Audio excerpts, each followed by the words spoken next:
اس وقت تک اسے عظمت رفتہ جو ہے وہ حاصل نہیں ہو سکتی ہے۔ جس طرح آپ نے فرمایا، میں بالفاظ دیگر اگر کہہ دوں کہ جس طرح حضور علیہ الصلوۃ والسلام جیسے دنیا میں تشریف لائے، 360 بتوں کے سامنے جھکنے والوں کے ایک خدا کی طرف لانے والا، یعنی یہ ایک رسالت کی ایک عظیم ایک نمونہ ہے، اور یہ ایک کام ہے کہ حضور علیہ الصلوۃ والسلام کو اتحادی امت کے لیے، یعنی بے شمار 360 بتوں کے سامنے جھکنے والوں کو ایک خدا کے سامنے جھکانے والا رسول اللہ بنا۔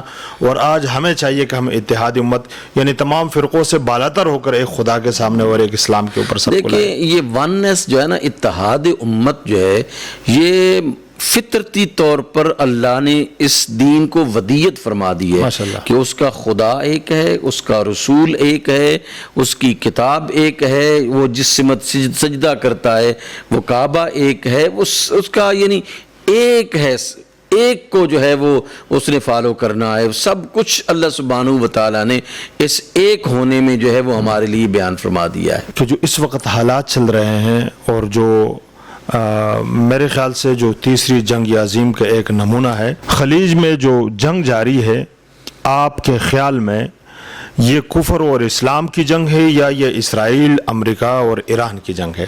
بڑی اہم بات ہے۔ میں یہ سمجھتا ہوں کہ اس کو جب ہم وسیع تناظر میں دیکھتے ہیں کہ جب اسرائیل اور امریکہ نے پہلا حملہ کیا تو انہوں نے یہ کہا کہ ہمارا بنیادی مقصد جو ہے وہ اسلامی جمہوری ایران میں رجیم کو چینج کرنا ہے۔ جی۔ اور وہ رجیم کون سا رجیم ہے؟ وہ اسلامی رجیم ہے، یعنی اسلامی حکومت کو ہم نے تبدیل کرنا ہے۔ تو سب کو سمجھ آ جانی چاہیے کہ امریکہ اور اسرائیل جو ہے وہ اسلامی رجیم کو چینج کرنے کے لیے وہ اسرائیل کے ساتھ مل کر امریکہ اسلامی جمہوری ایران پر حملہ کرتا ہے۔ اس وجہ سے بہت سارے لوگ اب اس نتیجے پر پہنچ چکے ہیں کہ ایک مہینے کے بعد، یعنی 36 دن سے زیادہ، آج 36واں دن ہے یا 37واں دن ہے جنگ کو، تو یعنی میں یہ سمجھتا ہوں کہ آج سب کے سب تجزیہ کار ہوں، پولیٹیشنز ہوں، بین الاقوامی قائدین ہوں، وہ سب کے سب اس نتیجے پر پہنچ چکے ہیں کہ یہ جو ہے وہ کوئی اسرائیل اور امریکہ کی ایران کے ساتھ کوئی دشمنی کی جنگ نہیں ہے، بلکہ اسلام اور کفر کی جنگ ہے یہ۔ یعنی ایک دنیا اسلام میں ایک ایسا جو ملک ہے جو صرف اور صرف اللہ کی طاقت کو ایک فائنل اتھارٹی مانتا ہے اور قرآن و سنت کے نظام کو اپنی حکومتوں کی، سیاست کی، اقتصادیات کی، سب کی جان مانتا ہے، اس کو جو ہے وہ اتنا کمزور کر دیا جائے کہ وہ دین کا نام جو ہے وہ نہ لے سکے۔ اس وجہ سے میں ہی نہیں بلکہ متعدد تجزیہ کار یہ کہہ رہے ہیں کہ یہ کفر اور اسلام کی جنگ ہے، یہ حق اور باطل کی جنگ ہے، یہ جھوٹ اور سچ کی جنگ ہے، یہ اللہ کے نیک بندوں کے ساتھ جو ہے وہ کافروں کی جنگ ہے، اس کے نظام کو نہ ماننے والوں کی یہ جنگ ہے۔ مفتی صاحب ایک اور سوال، اور اسی سوال کے ساتھ میں چند الفاظ اپنے ملا کے آپ سے سوال کروں گا کہ آج تک جو ہمیں بتایا جا رہا تھا کہ ایران اور اسرائیل یا امریکہ آپس میں ملے ہوئے ہیں، یہ تو ہر زبان پر یہ بات جاری تھی، اور پھر بادل ناخواستہ ذکر کروں کہ میں نے اپنے اہل سنت کے بڑے بڑے علماؤں سے یہ الفاظ سنے تھے، اور آج دنیا نے دیکھ لیا کہ ایران اکیلے امریکہ کے ساتھ اور غزہ پر جو مظالم ڈھالنے والے تھے، اور تقریباً 2 سال سے مسلسل جو غزہ کو یعنی ان کے بچوں کو اور ان کی عورتوں کی عزتوں کو پار کرنے والے، ان کے خلاف ایران اکیلا لڑ رہا ہے۔ تو اسی سوال کے ساتھ ایک جملہ یہ، دوسرا سوال اس کے ساتھ میرا یہ ہوگا کہ اس جنگ کے جو مذہبی اور معاشی اور سیاسی تاثرات ہیں، اس کے بارے میں آپ کیا کہیں گے؟ دیکھیں، آپ نے یہ جو بات کی نا کہ یعنی ایران کے ساتھ ان کی جو جنگ ہے وہ فرینڈلی ہے، یا یہ بہت قابل افسوس نقطہ نظر ہے۔ میں یہ سمجھتا ہوں کہ بعض لوگوں نے تو انتہا کر دی، آپ کو بھی پتہ ہوگا کہ ایک لیڈر نے یہ بھی کہا تھا کہ اگر ایک گولی بھی اسرائیل کی طرف جو ہے وہ ایران چلا دے تو میری قبر پہ آ کر یہ کر دینا وہ کر دینا. اور اسی طرح میرے اپنے چند دوست جو ہے وہ مجھے کہنے لگے کہ خدا جانے کہ اسرائیل جو ہے وہ ایران کا کیوں دشمن ہے, ایران نے تو ایک گولی بھی جو ہے وہ کبھی نہیں چلائی اسرائیل کی طرف. مجھے بہت افسوس ہوا کہ دیکھیں اتنی جہالت نہیں ہونی چاہیے یا اتنی دشمنی اور بغض نہیں ہونا چاہیے. آج میں بار بار ان دوستوں کو کہتا ہوں اب مجھے بتائیں کہ ایران جو ہے وہ ایک گولی چلا رہا ہے کہ ایک گولی نہیں چلا رہا, تو وہ ان کے پاس جو ہے وہ جواب کوئی نہیں ہے.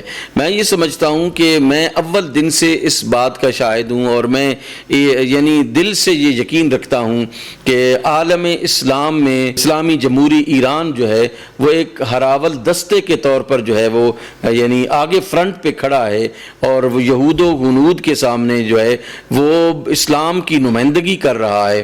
جہاں تک اس جنگ کے مذہبی اثرات ہیں, میں یہ سمجھتا ہوں کہ دیکھیں لوگ جو ہیں وہ اس جنگ کی وجہ سے اسلامی جمہوری ایران کے ساتھ جڑے ہیں اور ان کو ایک آس لگی ہے کہ ہم بحیثیت مسلمان اگر جو ہے وہ اللہ پر کامل یقین کر لیں اور اس کے رسول کی تعلیمات پر من و عن عمل کر لیں, قرآن کے احکامات کو مان لیں, تو ہمیں کوئی شکست نہیں دے سکتا. یہ چیز جو ہے وہ بڑی ابھر کے سامنے آئی ہے مسلمانوں کے درمیان جو ہے. اور پھر آپ دیکھتے ہیں کہ پوری امت مسلمہ میں عوام میں جو ہے وہ ایک بہت ہی اتحاد و یگانگت کا جو ہے وہ مظاہرہ ہوا ہے. بلکہ اس کو براڈر سینس میں اگر آپ دیکھیں تو آپ دہشت گرد یہودی صہیونیوں کو چھوڑ کر اور دہشت گرد عیسائیوں کو چھوڑ کر سب کے سب آپ کو ایران کے ساتھ کھڑے نظر آتے ہیں. سب جانتے ہیں کہ ایران پر جو ہے وہ ظلم ہو رہا ہے. اس جنگ نے جو ہے اس کے مذہبی اثرات جو ہے وہ یہ میں اگر بالکل ایک دو فکروں میں بیان کروں تو اس جنگ نے نہ صرف تمام مسالک کو, امت کے تمام مسالک کو, بلکہ دنیا کے تمام مذاہب کو جو ہے وہ ایک پیج پر کر دیا ہے. یہ اس کا جو ہے نا وہ یعنی ایک اثر ہے. پولیٹیکلی جب آپ اس کے اثرات کو دیکھتے ہیں تو وہ خلیجی ممالک جنہوں نے امریکہ کو اڈے دیے ہوئے تھے اس وجہ سے, ہاں یہ بھی کہا جاتا ہے کہ بھئی یہ مسلمان ملکوں کو مار رہا ہے, عرب کو مار رہا ہے, یہ اس کی بھی ضرورت ہے. جی دیکھیں یہ پہلی بات تو یہ ہے کہ خلیجی ممالک نے جو ہے وہ اڈے کیوں دیے ہوئے تھے, امریکہ کو اڈے کیوں دیے ہوئے تھے, جس وقت بالکل کیٹیگریکلی قرآن مجید نے واضح طور پر جو ہے وہ ارشاد فرما دیا ہے کہ لا تتخذوا اليهود والنصارى اولیاء بعضهم اولیاء بعض, کہ تم جو ہے یہود و نصارہ کو دوست نہ بناؤ, وہ آپس میں جو ہے وہ ایک دوسرے کے دوست ہو سکتے ہیں, تمہارے دوست نہیں. جب وہ تمہارے دوست نہیں ہو سکتے تو تم اپنی جو ہے اپنے تمام تر جو ہے حفاظت ہے وہ ان کی ٹوکری میں آپ ڈال رہے ہیں. آپ نے کتنے بے وقوفانہ طریقے سے جو ہے وہ اپنے وسائل کو ان کے حوالے کر دیا ہے اور اپنی عزت و ناموس کو ان کے حوالے کر دیا ہے. ٹریلینز آف ڈالرز جو ہے وہ آپ خرچ کر رہے ہیں اپنی حفاظت کے لیے, جو بطور بتہ امریکہ وصول آپ سے کر رہا ہے. اب جب وقت آیا ہے تو ثابت یہ ہوا ہے کہ امریکہ تو اپنے اڈوں کی حفاظت نہیں کر سکا, امریکہ تو اپنے جہازوں کی حفاظت نہیں کر سکا, امریکہ تو اپنے جو ہے وہ فوجیوں کی حفاظت نہیں کر سکا, تو تمہاری جو ہے وہ کیا حفاظت کرے گا. یہ بڑی بدقسمتی ہے کہ اگر کوئی یہ تصور کر لے کہ خلیجی ممالک جو عرب ممالک ہیں, جو اسلامی ممالک ہیں, وہ یہ کہیں کہ ایران نے ہمارے اوپر حملہ کیا ہے. ایران نے کسی ملک پر حملہ نہیں کیا. ایران نے اگر حملہ کیا ہے تو امریکی انسٹالیشنز پر حملہ کیا ہے, امریکی اڈوں پر حملہ کیا ہے, امریکی کمپنیوں پر حملہ کیا ہے اور امریکی مفادات پر جو ہے وہ حملہ کیا ہے. عمان ایک ایسا ملک ہے کہ جس نے کوئی بھی اس کی طرف سے کوئی بھی ایک میزائل جو ہے وہ نہیں داغا گیا, اس کی علاقے سے جو ہے وہ ایک ڈرون نہیں داغا گیا. ایران نے اس پر تو کوئی حملہ نہیں کیا ہے. بالکل. اب جس زمین سے اس کے پاکستان پر تو کچھ بھی نہیں کیا ہے, تو جس سرزمین سے ایران کے خلاف جو ہے وہ جنگ جاری ہے, اس سرزمین پر اگر دفاعی طور پر ایران جو ہے وہ حملہ کرتا ہے تو یہ عربوں پر حملہ نہیں ہے, یہ مسلمان ممالک پر حملہ نہیں ہے, بلکہ یہ امریکہ پر حملہ ہے, امریکہ کے حواریوں پر حملہ ہے. اس کا جو ہے وہ یعنی مسلمانوں کی لڑائی کے ساتھ جو ہے وہ کوئی تعلق نہیں ہے. پھر ایک اخلاقی جرت اور اخلاقی معیار دیکھیں. اسرائیل جو ہے وہ ایران کے سکولوں پر حملہ کر رہا ہے, ان کے ہاسپٹلز پر حملہ کر رہا ہے, اور ان کی عوامی مفادات کی جو چیزیں ہیں ان پر حملہ کر رہا ہے. اور ایران نے شروع میں جب بھی حملے کیے عوام الناس کو پہلے انتباہ کیا کہ اب ہم جو ہے وہ حملہ کرنے والے ہیں. اس وجہ سے کوئی مسلمان ان کے جو ہے وہ حملوں سے ہلاک یا شہید نہیں ہوا ہے. میں یہ سمجھتا ہوں کہ زیادتی عرب ممالک اور خلیجی ممالک ایران کے ساتھ کر رہے ہیں, امت مسلمہ کے ساتھ کر رہے ہیں. امریکہ جس کو آپ امریکہ اپنا جو ہے وہ سب کچھ سمجھتے ہیں, نہ وہ کل اسلام کا تھا, نہ وہ آج اسلام کا ہے, نہ آئندہ کل آنے والے میں وہ اسلام کرے گا. وہ تمہارا دشمن ہے, اور تم جو ہے وہ اس کو دشمن تصور کرو. کم از کم دشمنوں کو تو پہچاننے کی معرفت انسان کے پاس ہونی چاہیے کہ میرا دشمن کون ہے, میرا دوست کون ہے. میں یہ سمجھتا ہوں کہ ان خلیجی ممالک کو فوراً یہ اڈے امریکہ سے خالی کروانے چاہیے, اور فوراً جو ہے وہ امریکہ کو نکالنا چاہیے. اب وقت ایک بہانہ بھی ہے, نہیں جنون یہ چیز ہے. آج تم ہماری حفاظت نہیں جان چھڑانے کا ایک بہانہ تو ہے. جی بالکل درست بات آپ نے کر رہے ہیں. لیکن میں یہ سمجھتا ہوں کہ اب اتحاد امت کے حوالے سے ایک بہت بڑا موقع اور سنہری موقع ہے جو امت کے پاس ہے. جی بالکل. ایک مختصر سے سوال, آپ تو ماشاءاللہ آپ کی علم بھی وسیع ہے, آپ تاریخ سے بھی واقف ہیں. ہمارے ہاں یہ بات کی جاتی ہے کہ ایران نے جہاں بھی سنی ممالک کے وہاں مظالم ڈالے ہیں, اور پھر خصوصاً صدام حسین کی بات کی جاتی ہے کہ ان کی موت پر وہ خوش ہوئے تھے. کیا ایران نے حقیقت میں سنی ممالک پر ظلم کیا ہے, ان کو مارا ہے؟ دیکھیں ایران کی پوری آپ ہسٹری جب دیکھتے ہیں, ایران نے کسی پر بھی حملے میں پہل نہیں کی ہے. جی یعنی صدام حسین اہل سنت تو تھا, لیکن اس کا وہ ایک سیکولر یعنی طبقے سے تعلق رکھتا تھا. بعض پارٹی کا جو مقصد تھا وہ عراق میں اسلامی نظام کا نفاذ نہیں تھا, وہ باقاعدہ امریکہ کا پٹھو تھا. امریکہ نے اسے چڑھ دوڑنے کا ایران پر جو ہے وہ کہا, اور وہ ایران پر چڑھ دوڑا, اور ہزاروں کی تعداد میں ایرانیوں کو جو ہے وہ شہید کیا. عراق میں جو ہے نا وہ ظاہر ہے کہ دیکھیں جب ایک قوم پر آپ اٹیک کرتے ہیں تو اس کو دفاع کا تو حق حاصل ہے نا. بالکل. وہ جہاں سے وہ حملہ ہو رہا ہے اس پر حملہ کرنے کا اس کو حق حاصل ہے. آغاز کس نے کیا تھا؟ ایران نے نہیں کیا تھا. آغاز جو ہے وہ اس عراق نے کیا. جس طرح آج جو ہے وہ یعنی اسرائیل اور امریکہ نے آغاز کیا تھا, اسی طرح جو ہے وہ عراق ایران جنگ میں جو ہے وہ کس نے آغاز کیا تھا؟ عراق نے آغاز کیا تھا. اس وجہ سے ہم مورد الزام اسلامی جمہوری ایران کو نہیں ٹھہرا سکتے. پھر آپ دیکھیں کہ یعنی عراق پر اس نے حملہ کیا, پھر اس کے بعد یعنی صدام کو امریکہ نے کہا کہ کویت پر حملہ کرو, اس نے کویت پر حملہ کر دیا. یہاں پر بھی حملہ کیا شیعہ سمجھ کے, تو کویت تو اہل سنت ہے, ان پر اس نے کیوں حملہ کیا تھا؟ اچھا, یعنی کویت پر بھی حملہ کیا نا اس نے. تاریخ آپ اٹھا کے دیکھیں کہ اس نے بڑا سخت جو ہے نا وہ حملہ کیا تھا. اور امام خمینی کی آپ بصیرت کو دیکھیں, یہ مت دیکھیں کہ وہ شیعہ ہے, یہ مت دیکھیں کہ وہ سنی ہے, دیکھیں کہ اس کی بصیرت کتنی تھی. اس نے ایران عراق جنگ میں کہہ دیا تھا کہ ان قریب جو ہے وہ عراق سے یعنی امریکہ کویت پر بھی حملہ کرائے گا, اور بے عینی ہی وہی کچھ ہوا. پھر بالکل. ایک جو ضرور سوال میں سمجھتا ہوں کہ میں نے تو یہاں تک سنا تھا, یا کسی عالم کا قول ہے یا کسی بڑے کا قول ہے, اگر اسرائیل کے ہاتھوں کتا بھی مارا جائے تو ہم اس کو بھی شہید کہتے ہیں. لیکن اس دور کے اندر جہاں ہمارے بڑے خوبصورت داڑھیوں والے ہیں, بڑے جبے والے ہیں, یہ پگڑی بھی سر پہ ہیں, وہ اس وقت جو سید علی خامنائی جو کفار کے ہاتھوں سے, ان کفار سے جو ازلی دشمن ہیں مسلمانوں کے, چند دن پہلے میں نے وہاں امریکہ کے ایک اسکالر کو بھی سنا, وہ کہتے ہیں کہ بھئی ہمارے لیے مسلمان چاہے شیعہ ہو یا سنی ہو ہمارے لیے برابر ہے, اس لیے کہ ہم صرف مسلمان کو دشمن سمجھتے ہیں, اس میں شیعہ سنی کی بات نہیں ہے. تو ہمارے ہاں کیا ان کو شہادت کے بارے میں جو کہا جاتا ہے, میرا تو اپنا دل یہ مطمئن ہے کہ غزہ کے مظلوم عوام کے لیے لڑنے والا, ورنہ امریکہ کے ساتھ اپنی دشمنی تو تھی نہیں, پوری دنیا خاموش رہی اور ایران بولتا رہا, میں نے دیکھا ہے یہ دو سالوں کے اندر، تو بعض لوگ ان کی کم عقلی یا کم سوچ ہوگی کہ ان کو شہید کا درجہ نہیں دینا چاہیے. بہت قابل افسوس رویہ ہے. میں یہ سمجھتا ہوں کہ اہل سنت بریلوی مکتبہ فکر ہو یا دیوبندی مکتبہ فکر ہو، یعنی ان کو میرے خیال ہے کہ جن لوگوں نے یہ کہا ہے ان کو شرم آنی چاہیے. ایک شخص جو ہے وہ صبح و شام اللہ کی بات کرتا ہے، قرآن کی جو ہے نا وہ یعنی دلائل کے ساتھ بات کرتا ہے، قرآن کی آیات پڑھتا ہے، اللہ پر مکمل بھروسے کی بات کرتا ہے، اور اس کے منہ پر جو ہے وہ ہر وقت جو ہے وہ یہ بات آتی ہے ان تنصر اللہ ینصرکم ویثبت اقدامکم. اسی طرح دیگر جو ہے وہ آیات آتی ہیں، اور ہر وقت وہ کہتا ہے کہ پوری دنیا ہم سے روٹھ جائے لیکن اللہ ہم سے نہ روٹھے تو ہم یہ سمجھتے ہیں کہ ہم کامیاب ہیں. اس شخص کو شہید کیا گیا اور ظلماً شہید کیا گیا، اور اگر وہ اپنے کمپرومائز کر لیتا، اس کی سینکشنز بھی جو 40-45 سال سے تھیں وہ ختم ہو سکتی تھیں، وہ سب کچھ کر سکتا تھا، لیکن اس نے اسلامی حمیت کو برقرار رکھا، اسلامی عزت و شوکت کو برقرار رکھا.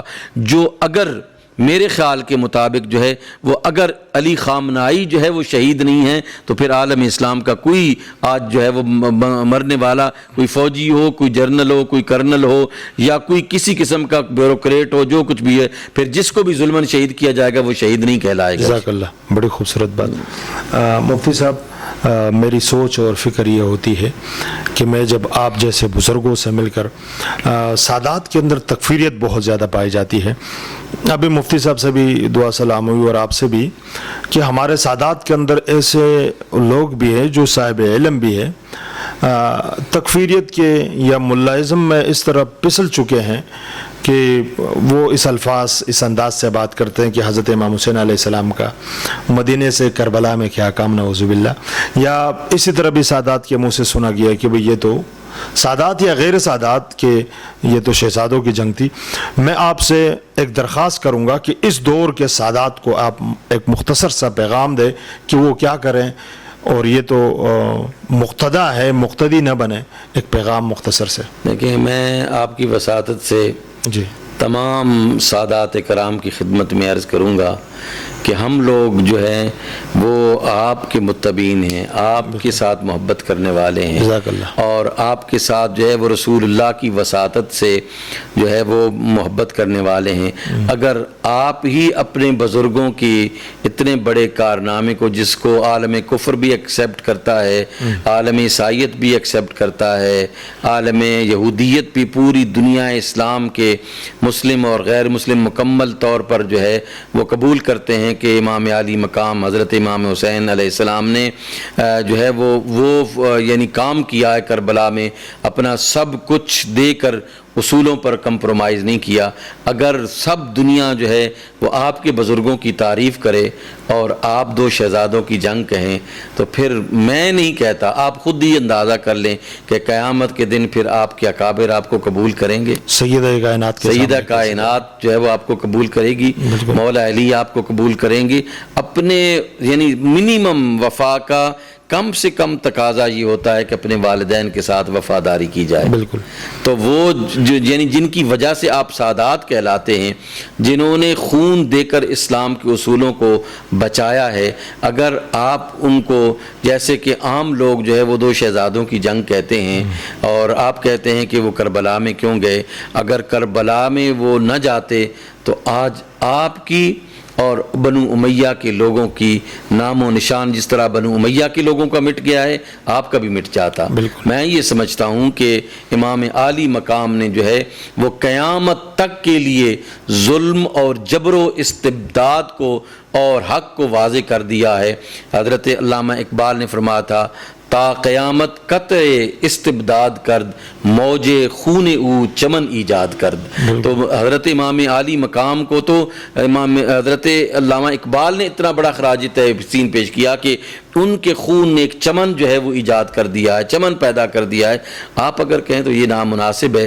میری تمام سادات کرام سے یہ گزارش ہے کہ اپنے بزرگوں کے نقش قدم پر چلیں اور اس شہادت کو اپنے لیے مشعل راہ جو ہے وہ بنائیں. یعنی میری سوچ اور فکر یہ ہوتی ہے کہ مجھے بھی کبھی بھی برا بلا کہا جاتا ہے، صرف